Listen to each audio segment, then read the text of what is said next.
Passaram-se 7 anos desde que o Brasil foi incumbido de uma grande responsabilidade.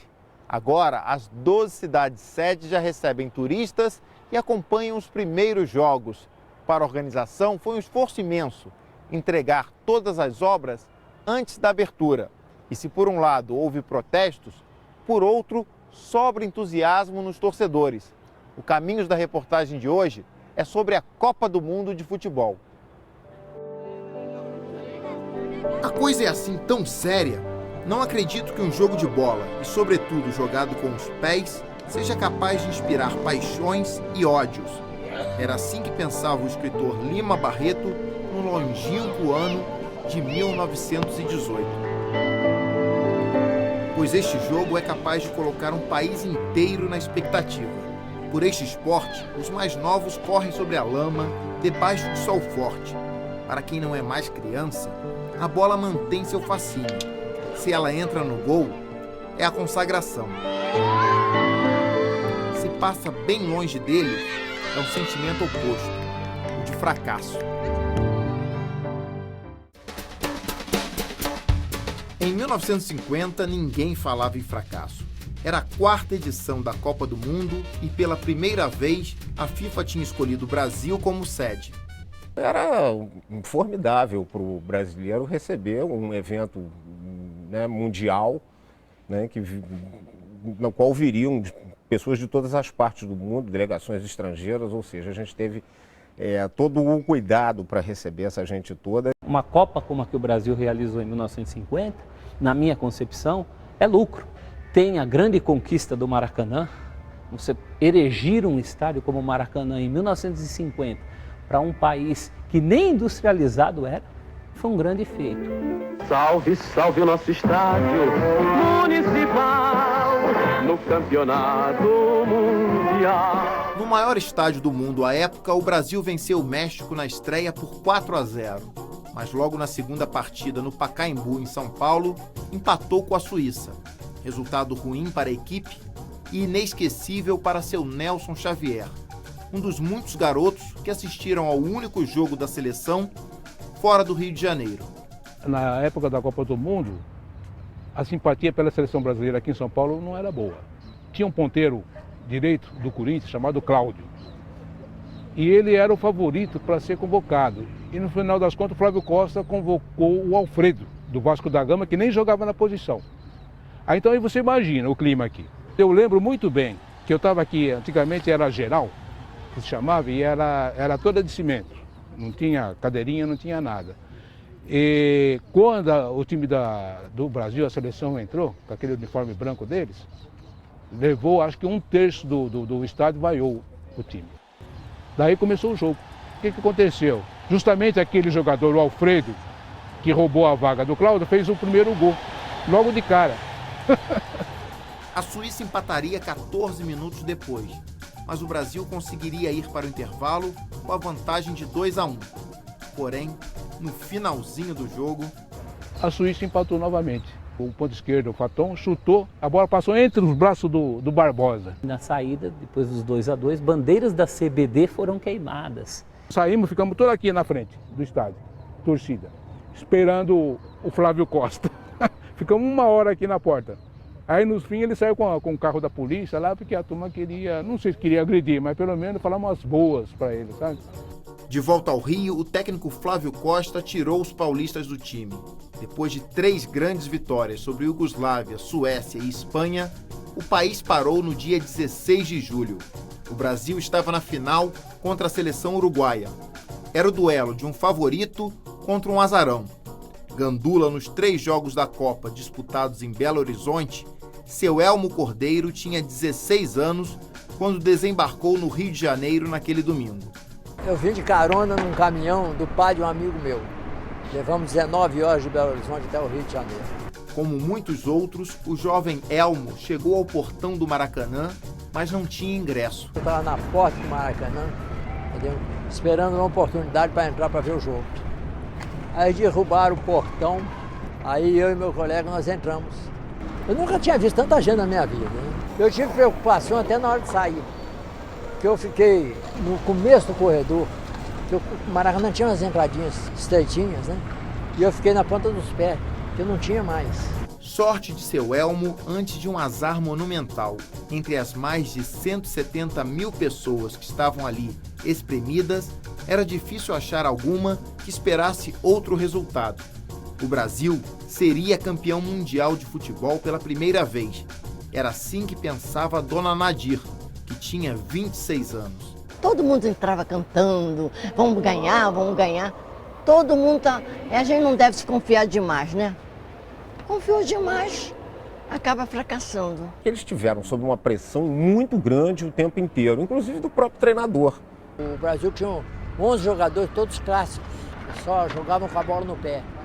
E o Uruguai não, o Uruguai disputava a bola, os 4 campos do campo, e sempre ganhava as divididas. A história todo mundo já conhece. Depois de um primeiro tempo que terminou empatado sem gols, os 45 minutos finais daquele jogo são lembrados até hoje. Ninguém sabe exatamente o que aconteceu no intervalo. O jogo estava 0-0. O empate era do Brasil. O Brasil voltou para o segundo tempo e fez 1-0. Na entrada da área, empurrou para a Friaça, atenção, entrou na área, atirou. Gol! Gol brasileiro! Friaça! Quer dizer, tinha 40 minutos para ser campeão, mas não foi. Aos 21 minutos, Schiaffino empatou. O Didi pegou a bola, veio aqui pela direita, quando chegou ali próximo ao bico da grande área, ele rolou para o Schiaffino ali atrás, que estava entre o pênalti e a área grande. Ele chutou ainda pelo alto. A bola ganhou a rede. Faltavam 24 minutos para o fim do jogo. O melhor que o futebol tem como esporte é a capacidade de surpresa, a capacidade de assombro, essa coisa de que, na verdade, ninguém sabe o que vai acontecer.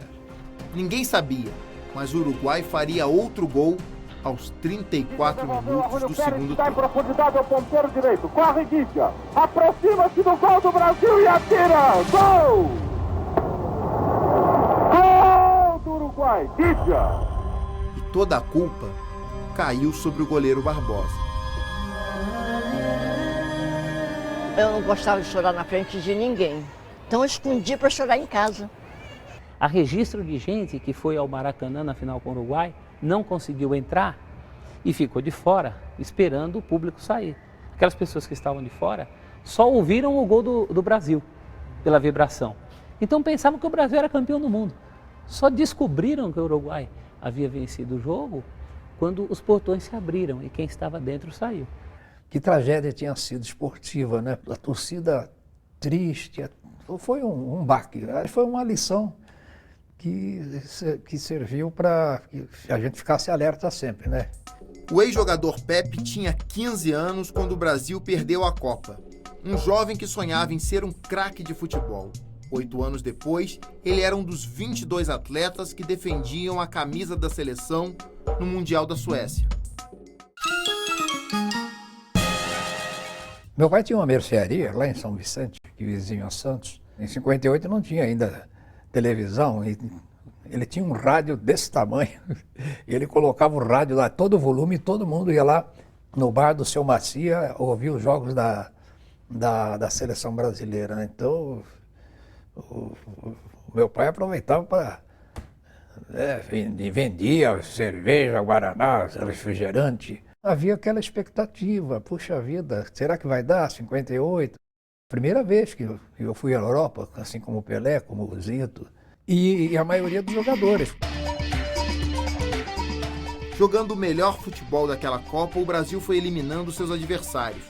Todas as seleções europeias caíram aos pés de Pelé, Garrincha, Didi e Vavá, até que o time estava na final mais uma vez. Nosso time era muito bom e era muito melhor que a Suécia e não podia dar zebra. E aí foi uma festa danada, os suecos perderam de 5-2. O rei, quando entrou lá no campo, deu as medalhas para nós. Todos os suecos estavam felizes em ser vice-campeões do mundo. Eu tinha 8 anos de idade. Essa sim é uma Copa inesquecível porque junta a alegria da vitória da seleção brasileira com o convívio com um pai que só tinha visto o Brasil perder Copas e era traumatizado com a Copa de 50. O avião fez escala em Lisboa. A portuguesada recebeu a gente com o maior carinho, parece que Portugal era o campeão. O aeroporto cheio de gente. E aí a gente já ficou mais ou menos preparado. Já pensou o que nos espera na nossa pátria, no Brasil, quando descemos em Recife? Incrível. Pô, festa, frevo, aquele pessoal dançando, nossa. A taça do mundo é nossa, com brasileiro não há quem possa. Pepe voltou a ser convocado para a Copa seguinte, a de 1962, no Chile. Que saudade, companheiro. Mais uma vez, ele ficou na reserva e foi um espectador privilegiado do que ocorria em campo. Do banco, acompanhou o drama da contusão de Pelé logo no segundo jogo. Teve essa lesão incrível, né? Preocupante, todo mundo ficou com o pé na frente e outro atrás. Mas o Amarildo era possesso, ele colocou na cabeça que ele tinha condições de substituir o Pelé em termos, né? Porque o Pelé é insubstituível. E foi muito bem, fez gols decisivos. Amarildo e principalmente Garrincha levaram o Brasil a uma outra final de Copa. Dessa vez, o rival era a Tchecoslováquia. O bicampeonato veio sem susto. A gente conhecia sobejamente o futebol tcheco. A maioria era até nossos amigos, embora a gente, logicamente, não conseguisse falar o idioma deles. Quando eles chegaram à final contra o Brasil, eles sentiam que não ia dar. E não deu mesmo. A vitória por 3-1 consagrou o Brasil como o país do futebol. E Pepe recebeu todos os prêmios possíveis por mais aquele título. As empresas não foram nem um pouco bobas, né? Porque ofereciam terno e saía no jornal inteiro do Brasil. No terno, ganhamos geladeira, ganhamos máquina de lavar roupa, muitos rádios. Então, enceradeira, jogos de chá, de café. Olha, vou dizer uma coisa para você, uma quinquilharia incrível. Quem queria casar já podia preparar aí o enxoval. O primeiro Mundial com transmissão pela TV ocorreu no México em 1970, justamente quando tudo conspirava a favor da seleção canarinho. As seleções eram muito qualificadas. Não é que nem hoje eles estão enchendo. Hoje tem 30 e poucas seleções. Você tem seleção nada contra os países, né? Mas antigamente você tinha muito mais qualidade nas seleções. A melhor de todos os tempos, porque todos os países estavam com seus melhores atletas, melhores jogadores, né? Vê a Inglaterra, a própria Tchecoslováquia, Peru, Uruguai, entendeu? Foi uma Copa do Mundo, assim, espetacular. Edu e Rivelino disputavam a posição naquele time de feras. O ponta do Santos ficou na reserva, o ídolo do Corinthians virou titular. Nós estamos reunidos no auditório, né, e vai ser a apresentação do nosso treinador, o novo treinador. E o Rivelino do meu lado, e eu disse a ele, Riva, não jogo mais. Pô, Edu, falei para ele, para com isso, tá louco? Ele falou, não, o esquema vai me matar. Ele, como? Você tá no melhor da sua forma física, tá espetacular. Fui considerado o melhor jogador das eliminatórias, né? Fui considerado o melhor ponto esquerda do mundo nesse ano. E eu acabei ainda jogando no lugar dele. Por ironia, né? Negócio absurdo. Claro que eu queria jogar, mas nunca esperava que entrar no lugar do Edu. Com o Rivelino em campo, o Brasil foi passando por todos os adversários. Bateu a Tchecoslováquia por 4-1. Quando vencemos aquele jogo, comentávamos entre nós, né? Não tem pra ninguém. Depois a seleção derrotou a Inglaterra numa partida dificílima por 1-0. Na semifinal contra o Uruguai, muitos ainda se lembravam do trauma de 1950. Para piorar, a equipe celeste fez 1-0.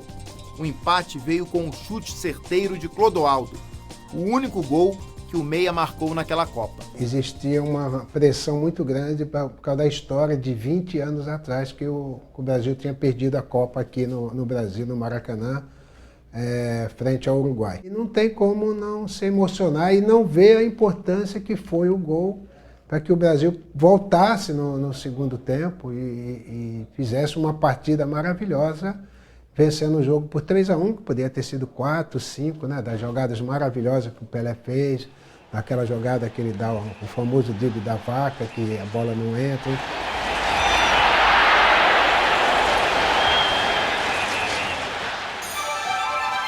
Na final, no Estádio Azteca, a seleção fez a alegria de 90 milhões de brasileiros.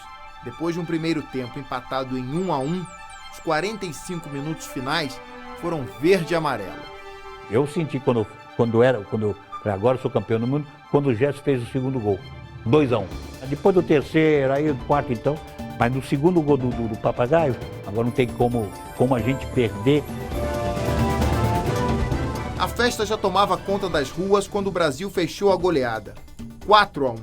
Se você observar, inclusive no gol do quarto gol do Carlos Alberto, no final, eu saí driblando 3 ou 4 italianos e aquilo abriu assim, um espaço muito grande para que o Brasil chegasse ao seu quarto gol. Foi uma jogada que o Jairzinho abriu pela esquerda, depois deu ao Pelé, o Pelé deu açucaradamente para o Carlos Alberto. Essa jogada ela foi comentada muito antes do jogo da Itália, pelo técnico Zagallo. Por isso que o Pelé nem olhou, né? Porque ele já sabia que o Carlos Alberto estava chegando. Deus foi tão bom com a gente, terminar com aquele último lance, o gol do Carlos Alberto, onde que 9 jogadores tocaram na bola. Para mim, é uma das coisas muito marcantes naquela seleção. Eu queria uma Copa para mim, minha, que eu já numa idade que eu tivesse um mínimo de razão, pudesse comemorar, né? Essa foi a Copa de 70. Até hoje, quando eu vou entrevistar um jogador que tenha sido campeão mundial em 70, eu ainda tenho que tomar conta de mim mesmo para eu não me comportar como um fanzoca de auditório. Esses caras são os meus ídolos, até hoje. 90 milhões em ação, pra frente Brasil, no meu coração. As Copas do Mundo proporcionam essa emoção. Cada pessoa guarda uma delas na memória afetiva, mesmo que o resultado final tenha sido uma derrota, como em 1982. Tudo que eu sonhava na minha vida, naquela época, era ter sido campeão daquela Copa do Mundo para voltar às aulas e discutir com os meus colegas e trocar ideias. E tudo isso foi abortado, né? Um time que vinha jogando tão bem, com jogadores, com craques que se identificavam com os nossos clubes. Os clubes mais populares tinham ali seus ídolos. Copa do Mundo, você não pode jogar só bonito. Tem um dia que você tem que jogar feio.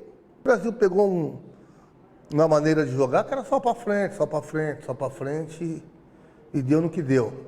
E podia estar jogando até hoje com a Itália, que eles estavam com 1.000 e a gente com 999. Eu tinha e acho que nós brasileiros tínhamos plena convicção que o Brasil seria campeão do mundo em 82. Hoje nós não temos mais Zico, Falcão, Sócrates, né, Júnior, a gente não tem mais isso. Né? A gente tem bons jogadores, mas aquela a gente não tem mais. E eu só lamento de 4 jogadores não ter sido campeão mundiais, que foi o Falcão, o Cerezo, o Sócrates e o Zico, uma geração extraordinária como aquela. Agora eu te falo, 94 jogou feio, 1-0 aqui, 1-0 aqui, foi campeão mundial. Então alguma coisa faltou, entendeu? Muita gente critica a seleção de 94, diz que a seleção jogou um futebol quadrado. Eu discordo um pouco disso. A vitória do Brasil, mesmo que ela tenha sido nos pênaltis, num jogo que acabou 0-0, ela foi muito importante. Digamos assim que ela não tenha feito atuações fantásticas como fez em 70, mesmo porque já não tinha aqueles craques, né? O Brasil jogou o suficiente para ser campeão.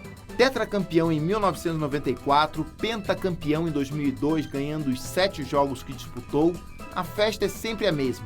Uma multidão recepciona os jogadores nas ruas, o presidente abre as portas do palácio para os craques e, às vezes, um deles quebra o protocolo.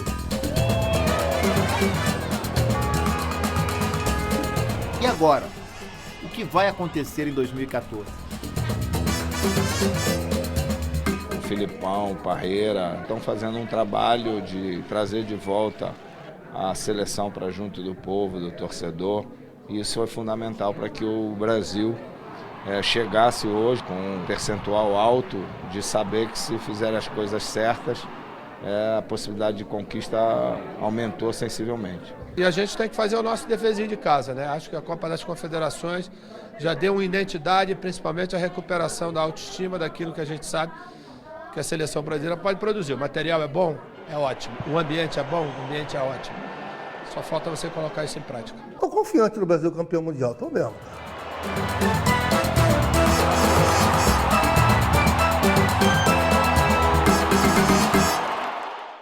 De norte a sul, o Brasil viu os antigos estádios serem demolidos, depois modernizados e ampliados em obras de grande investimento que foram alvos de muitos protestos. Depois do intervalo, você vai ver as novas arenas e os desafios de organizar uma Copa do Mundo num país de dimensões continentais.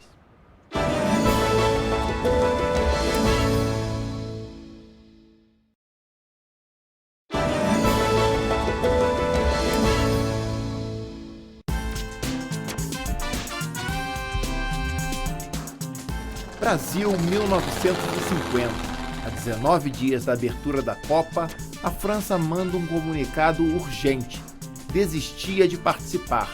Não aceitava a tabela, que marcava um jogo na região sul e depois de 4 dias, outro no Nordeste, a 3.500 quilômetros de distância. Não só a França por causa da distância, porque a tabela original previa um jogo da França em Porto Alegre e outro do Recife. Isso é coisa de maluco hoje, você imagina em 1950. 64 anos se passaram. O número de seleções aumentou de 13 para 32.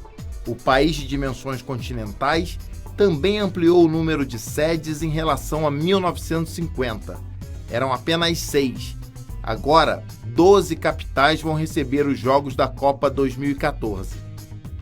Pior para os Estados Unidos, que irão percorrer mais de 5.500 quilômetros na primeira fase.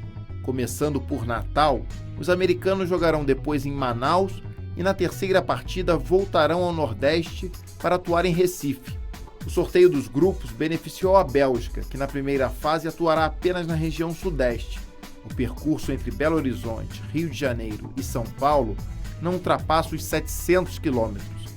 Se em 1950 foram erguidos apenas 2 estádios, o Independência em Belo Horizonte e o Maracanã no Rio, em 2014, todas as sedes tiveram que construir arenas no padrão exigido pela FIFA. Juntas, elas custaram aproximadamente 8 bilhões e meio de reais. A maior parte do investimento foi feita pelos governos estaduais. Então o Brasil teve megalomania. O Brasil, em vez de fazer uma Copa do Mundo nas 8 sedes exigidas pela FIFA, preferiu fazê-las em 12. Está construindo elefantes brancos, que depois não serão utilizados. Em Manaus, em Natal, em Brasília, em Cuiabá, no Recife, enfim. O Brasil não foi capaz de olhar para a Copa do Mundo como uma oportunidade. As 12 sedes significam o Brasil todo participando da Copa. Nós não poderíamos conceber uma Copa do Mundo sendo organizada só na região sul.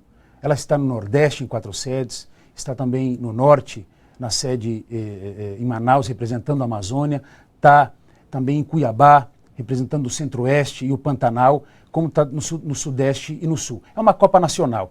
Em Manaus, Carlyle Zamif, que guarda em casa um grande acervo do futebol amazonense, crê que a nova arena para 44 mil torcedores terá utilidade após o Mundial. O povo amazonense merece esse estádio.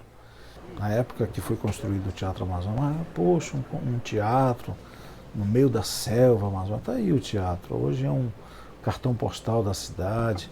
E acredito que a arena é a mesma coisa. A arena vai se tornar um símbolo da cidade, um símbolo do esporte. Das 12 sedes, nenhuma recebeu mais críticas da imprensa estrangeira do que Manaus. A capital do Amazonas foi bombardeada pelos jornais britânicos e pelos técnicos da Inglaterra e da Suíça, que demonstraram verdadeiro horror por ter que jogar no meio da floresta. Uma cidade que, segundo as publicações, tinha até animais selvagens nas ruas. A Arena da Amazônia foi um investimento de aproximadamente 600 milhões de reais e empregou 3 mil operários desde 2010. Aqui será palco de 4 partidas da Copa do Mundo, a começar pelo jogo deste sábado entre Inglaterra e Itália. Justamente os ingleses, que tanto criticaram a cidade de Manaus por causa do calor e da alta umidade. Mas será que nessa estreia eles vão ter algum refresco?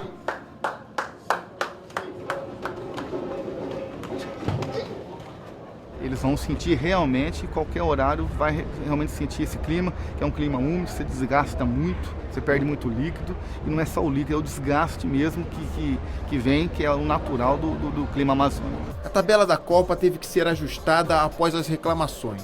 As partidas em Manaus passaram para as 19 horas. Para amenizar, os vestiários são equipados com banheiras individuais, realidade diferente das partidas do campeonato local, disputadas sem nenhum conforto, bem no meio da tarde. Quem quer ganhar uma Copa do Mundo tem que estar preparado para todas essas situações. Pegar o calorzinho de Manaus. Verdade, vai ter que sofrer um pouquinho aqui no calor. Calor que já não incomoda tanto a britânica Susan Clark, professora de inglês em Manaus. As pessoas não sabem nada sobre Brasil, nada sobre Manaus. Quando eu vim para o Brasil, as pessoas perguntavam assim: tu vai morar em Rio de Janeiro, Brasília ou a selva amazônica? Porque para eles só foi isso do Brasil. E se em alguma fase da Copa os ingleses forem jogar com o Brasil, não terão a torcida de Susan. Eu entrei na Copa na defesa do Brasil. Se tivesse um jogo entre Brasil e Inglaterra, eu torceria para quem? Brasil, com certeza. Eu moro aqui 31 anos, Brasil me acolheu. Quem também ri do desconhecimento dos jornalistas estrangeiros é o italiano Mario Porcaro, dono de um restaurante em Manaus que deverá receber os craques da Esquadra Azzurra. São 8 anos que eu moro em Manaus, nunca vi um bicho silvestre no meio da rua. Né? Eu já andei no interior também, já fiz alguns passeios de barco, nunca vi. Além de golfinhos, de botos, né? Eu não vi outro tipo de animais. Então, realmente, isso aqui é uma fantasia que alguns países estão fazendo esse tipo da Amazônia. Mário é o típico ítalo-brasileiro. Já viveu no Rio de Janeiro, em Fortaleza, em Boa Vista e adotou Manaus. Para ele, a cidade se preparou bem para a Copa. Temos bons hotéis, temos bons restaurantes, temos bons passeios. O povo daqui é super acolhedores. Então, realmente, aí temos tudo que uma outra metrópole do Brasil pode oferecer. 2 obras de mobilidade urbana foram retiradas do projeto da Copa. A linha do monotrilho, que deveria ter sido feita pelo governo estadual, e um sistema de corredores de ônibus integrado, que estava a cargo da prefeitura. Mas, segundo o coordenador local do evento, a cidade ganhou com a reforma no aeroporto e na rede de internet. Nós tivemos acesso ao Sistema Nacional de Banda Larga de internet, que era um problema. Manaus, das 12 sedes, era a única que não estava integrada ao Sistema Nacional de Banda Larga. Nós tínhamos um aeroporto que servia até 5 milhões de passageiros ano. Nós temos agora um aeroporto que serve até 13 milhões e meio de passageiros ano. Desde janeiro de 2013, quando a Arena Castelão, em Fortaleza, foi entregue ao público, o Brasil viu uma sequência de inaugurações. Mineirão, Fonte Nova, Mané Garrincha, Arena Pernambuco e o Maracanã ficaram prontos para a Copa das Confederações. Nos primeiros meses de 2014, foi a vez de Natal, Manaus, Cuiabá e do novo Beira-Rio abrirem seus portões. O Itaquerão, em São Paulo, e a nova Arena da Baixada, em Curitiba, foram os últimos a ficar prontos.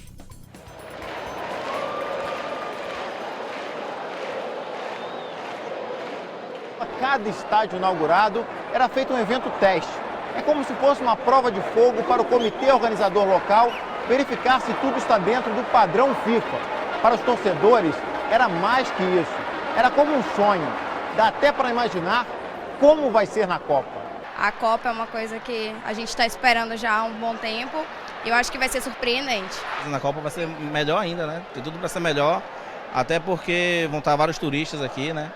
E toda a imprensa do mundo todo vai estar aqui olhar para a Amazônia mesmo. Mas nem todos ficam satisfeitos com as novas arenas. Por isso, tantos testes antes da Copa. Quando chegamos próximo ao estádio, o acesso foi muito difícil. É contraditório, porque quando se chega aqui no estádio, nós ouvimos seja bem-vindo, mas a acessibilidade não está fácil para o cadeirante. A FIFA queria que os estádios fossem entregues 6 meses antes da Copa. Com os atrasos nas obras, isso foi impossível. São Paulo lutou contra o tempo até o último minuto. Foi bem em cima da hora. Quando nossa equipe esteve aqui no Itaquerão, faltavam 47 dias para o jogo inaugural entre Brasil e Croácia. E as obras ainda estavam em pleno vapor. O brasileiro sempre dá o jeitinho, né, de conseguir tudo na hora certa, mas vai dar tudo certo. Todos nós sabíamos de antemão, 7 anos de antecedência, fica a impressão que para o mundo 7 anos são suficientes. E que para o Brasil, né, para a cultura brasileira, para o jeito que as coisas acontecem no nosso país, talvez nem se deve 14. Essa é a impressão que fica.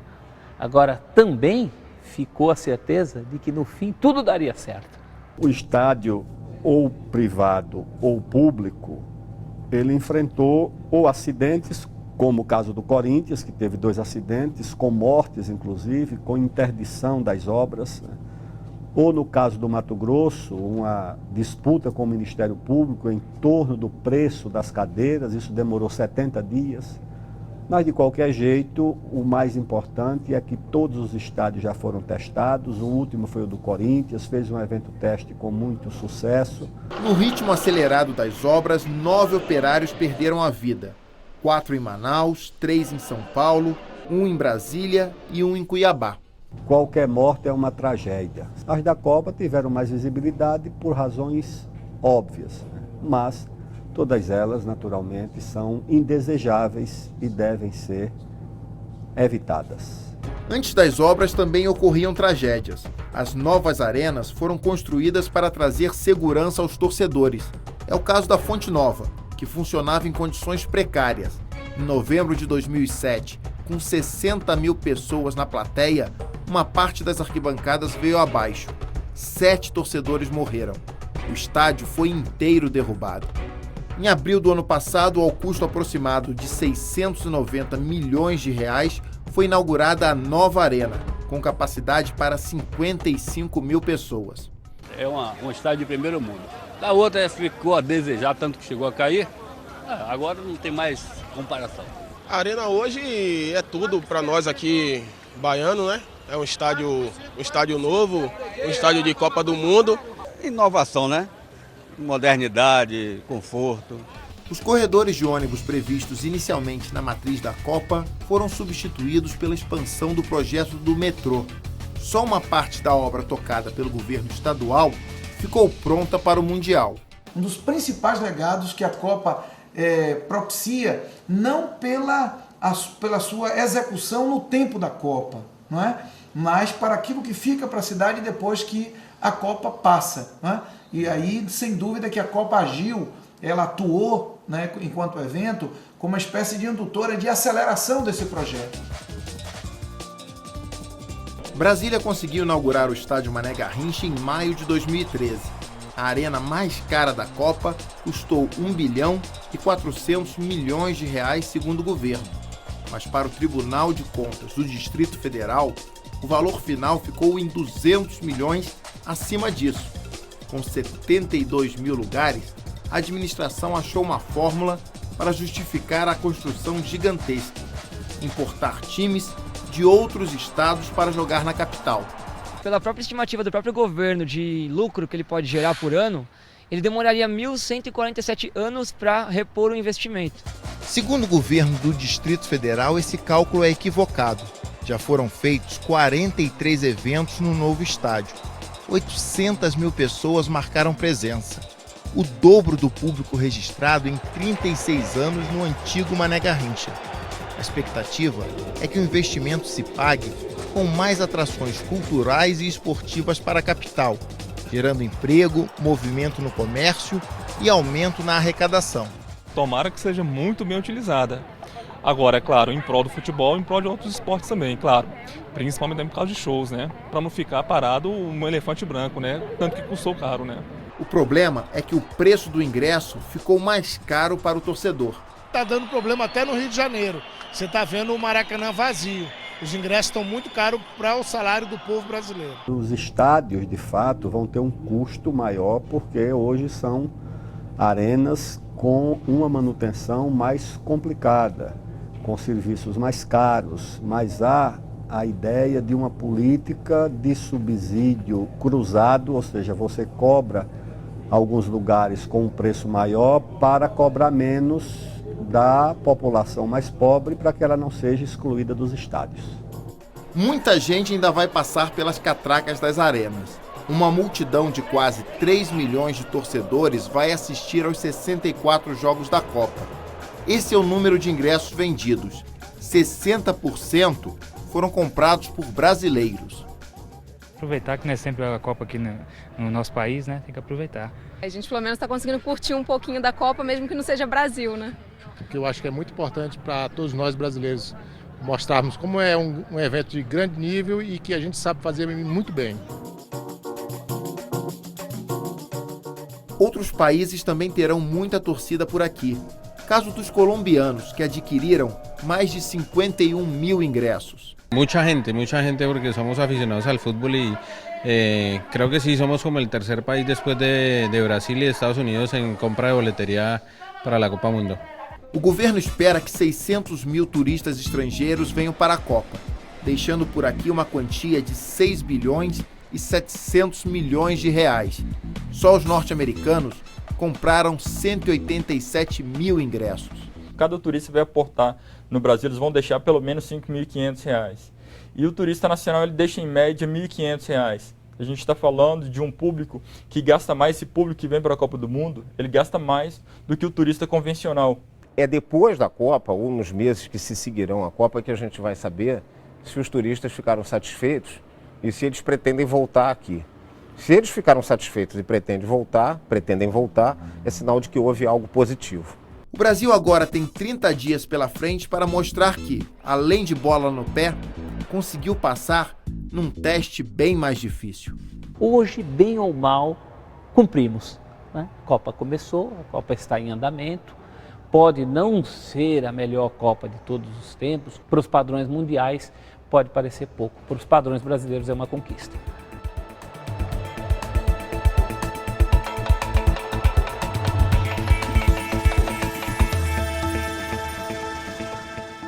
No próximo bloco você vai ver que não foram apenas os jogadores e a organização que tiveram que se preparar para este Mundial.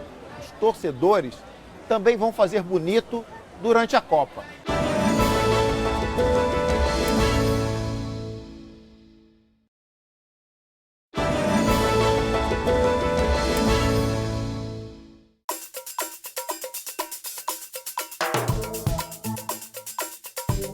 Um homem praticamente sozinho protestou contra a construção do Maracanã para a Copa de 1950.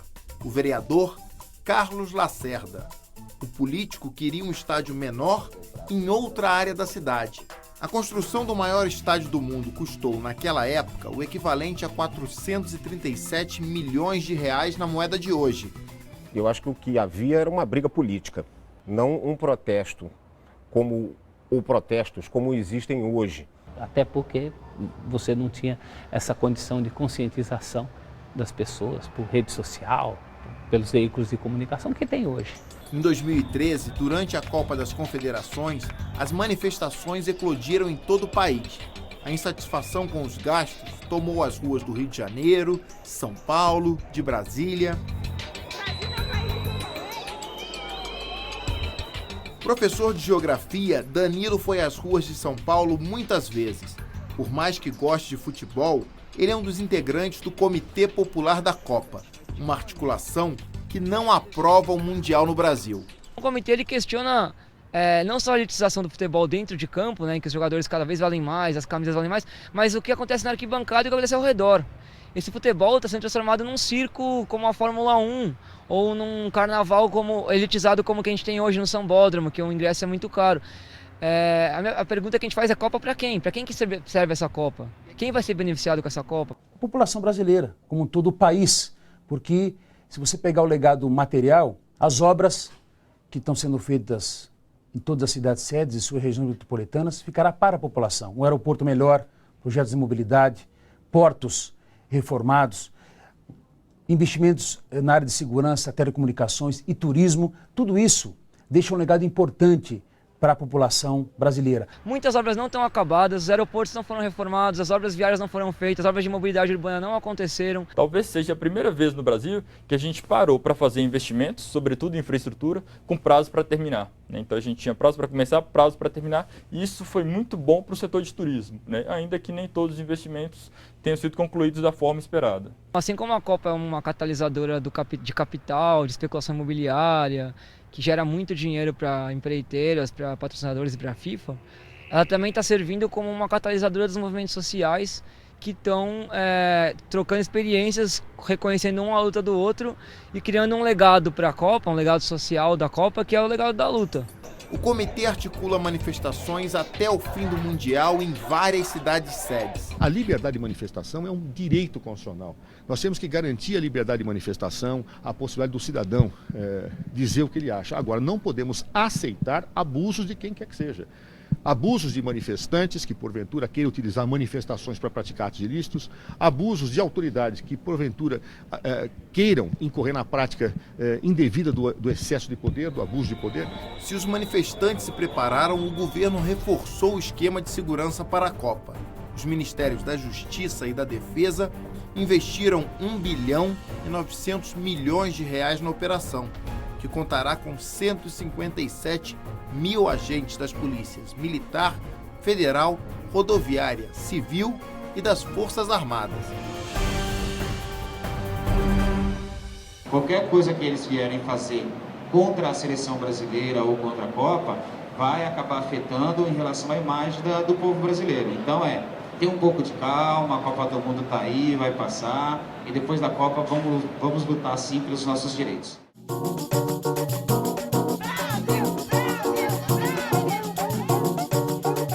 Entre protestar e comemorar, o publicitário Leonardo ficou com a segunda opção.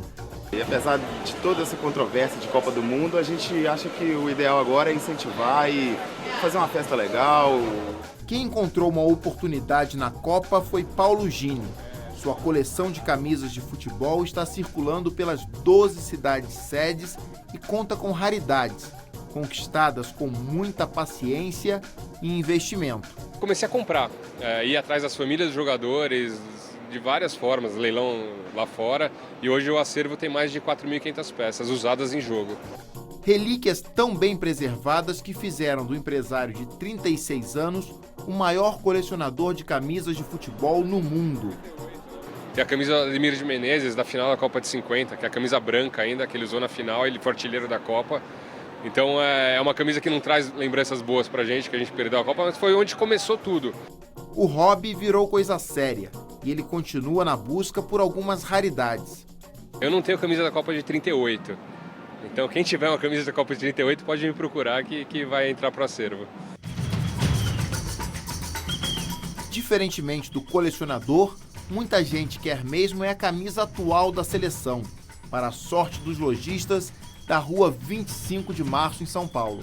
A expectativa é vender mais de 30 mil camisas só nessa loja, entre licenciadas e oficiais. Na última Copa, vendemos quase essa quantidade de camisas. A gente pretende vender mais. A camisa oficial não é barata, ultrapassa os R$200. O preço está bem melhor aqui, uma diferença de uns R$30, R$40 até. Geralmente a gente vai na casa de algum amigo, reúne todo mundo e assiste os jogos. Tem que estar com a camisa amarela. Tem que estar com a camisa, né? Torcendo. Nesta loja, o estoque de amarelinhas foi reforçado desde o mês de janeiro. E há preços e modelos para todos os bolsos e gostos. Não precisa gastar muito. Pode vir aqui na loja, na 25 de março, com R$36 ele vai torcer e vai ficar bem apresentado. E se o Brasil for campeão? Pessoal, fique tranquilo, quem comprar oficial não vai ficar com a camisa antiga. A gente coloca a estrelinha em cima. No maior centro de compras popular de São Paulo, é fácil achar quem esteja empolgado com a Copa. Um pouco de corneta, pandeiro, chacoalho. Coisa pra família. Toda na casa, churrasquinho, comemora, chora na derrota. Todo mundo de amarelo. Todo mundo de amarelo, senta no mesmo lugar. Quanto a senhora gastou só em produto de Copa? E só R$123. R$123? Isso. Tá dentro do orçamento, viu? Peruca tá saindo a partir de R$15. Uma corneta de R$2 a R$2,50. Um óculos a partir de R$2,50. R$20 você sai já equipado. Seja na 25 de março ou na Avenida Paulista, centro econômico e financeiro da maior cidade do país, a Copa gera um grande volume de negócios, mesmo que seja na modalidade da troca. Troca de figurinhas, por que não? A febre do álbum da Copa contagiou muitos adultos que voltaram a ser crianças. Em época de Copa do Mundo, sei lá, a gente deve ter, desde 94, todos os álbuns completos. É um gosto pessoal meu de fazer essa coleção somente em Copa do Mundo. Só que agora tem mais gente fazendo isso também. Todo final de semana, no vão do MASP, é assim. Colecionadores procurando aquela figurinha mais difícil. Que a última sempre é a mais difícil, né? O cara agora estava desesperado. Pô, quem tem o número tal aí? Eu, por acaso, tinha no meu bolinho, ele ficou todo feliz, aí me deu um monte de figurinha. A editora espera alcançar mais de 8 milhões de colecionadores no Brasil. Para Francisca, até mesmo por isso, o álbum poderia dar algum prêmio. Que é 6 milhões por dia de figurinha que eles vendem. Então eu acho que poderia colocar umas bolas aí de prêmio, umas camisas, que seria bem legal. De repente até uma entrada, um ingresso para assistir o jogo do Brasil, seria, ou qualquer outro time seria legal. Se não viessem as repetidas, era possível completar o álbum gastando menos de R$130. Mas se não existissem aquelas que saem toda hora, não existiria essa confraternização. Eu sempre fiz álbum da Copa, desde criança, então já é uma certa tradição. E quer tradição maior nesta época de Copa do Mundo do que enfeitar a rua de verde e amarelo? Aqui no Morro da Liberdade, em Manaus, os moradores se organizaram e fizeram esse verdadeiro tapete, com a bandeira do Brasil e o símbolo da CBF. Um hábito que eles cultivam desde a Copa de 2002. Já tem tradição em fazer festa. E na Copa do Mundo a gente não podia ficar de fora de fazer isso. Dá muito trabalho, é verdade, mas a gente já está se organizando desde o ano passado. A gente fez as nossas primeiras promoções para arrecadar dinheiro, para comprar esse material que a gente usa na ornamentação, que não é um material barato. A ideia foi do artista Aldo Alves, que mobilizou o bairro para investir na decoração. A comunidade apoiou fazendo bingos, churrascos, vendendo peixe frito para ajudar. Tudo para comemorar o título do Brasil sob a decoração mais vistosa de Manaus. Futebol é tudo pra gente. A gente vai ali naquele amor pelo Brasil. E por ser no Brasil a Copa, isso é muito empolgante pra gente. Quem não quer ver? Meu pai conta daquela Copa passada que foi perdida aqui no Brasil. Poxa, será que agora vai, meu filho? Eu digo, vai, eu vou estar junto com o senhor e meu filho já, que é minha outra geração. Vamos assistir, eu tenho certeza que o Brasil vai ser campeão. Em época de Copa do Mundo, é fácil torcer pela seleção brasileira. Eu torço, você torce, todos nós assistimos os jogos. Mas vestir-se durante os 365 dias do ano, com as cores verde e amarelo, aí é só com a Dona Patriota. Eu estudei no colégio, né? E todos os dias hasteava a bandeira, achava aquilo muito bonito. Cantava o hino nacional, cantava o hino da bandeira. E meu pai era da Marinha. Então, dentro disso, desse contexto, sempre eu gostei da bandeira. E eu jogava futebol. O fascínio pela bandeira brasileira transformou a vida da enfermeira Marilza. Ela ganhou vários apelidos pelo modo pitoresco de se vestir. Gosto das cores e me deram esse título, Dona Patriota, Mulher do Brasil. Até mesmo na igreja, o padre chega e ele fala para mim, chegou a Mulher do Brasil. Então, assim, por onde eu passo aqui no condomínio, lá a Dona do Brasil, a Mulher do Brasil, a Mulher Verde e Amarelo. Então, para mim, isso é uma alegria. E quem nunca rezou pedindo ajuda para o time de coração? Católica, Dona Patriota adaptou o manto de São Judas Tadeu para proteger a seleção. Sabendo que o Filipão é devoto de São Judas Tadeu, ele já está no pé de São Judas Tadeu, e eu peguei, né? São Judas Tadeu, as cores estão aqui, vermelho e verde. Eu coloquei o São Judas Tadeu, que me desculpe, que me perdoe, mas coloquei de verde e amarelo. É bom, Dona Patriota, rezar. Na terça-feira, a seleção faz o segundo jogo na Copa contra o México, um país abençoado pela Nossa Senhora de Guadalupe. A expectativa neste restaurante na Vila Olímpia, em São Paulo, é de casa cheia, assim como no último Mundial. Foi no boca a boca entre os mexicanos, nos organizamos. E o resultado foi que veio muito mexicano, não esperava. Muito mexicano mesmo. Y tuve que colocar mesas do lado de fuera. Brasil ya casi es cliente de México, entonces va a estar difícil el juego, pero pues, como siempre México le hace buenos juegos a Brasil, espero gane y pues festejar com todos os amigos brasileiros. Se ganhar é difícil, para quem está longe de casa há bastante tempo, escutar o hino do país já é muito emocionante. Es como muy bonito estar en otro país y sentir que parte de México está contigo. Empolgados, mas com o pé atrás.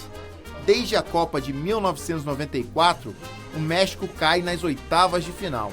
Esse é o mal mexicano, de verdade. 94, 98, 2002, 2006, 2010. No, o sea, acho que es un complexo, ¿no? Que tenemos, que na hora H, no sé, perdemos.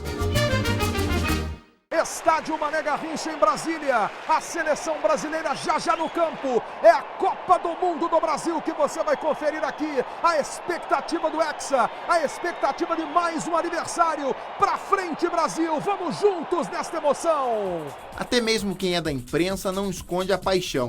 O narrador André Luiz Mendes vai transmitir para todo o Brasil, pelas ondas da Rádio Nacional, as partidas no estádio Mané Garrincha.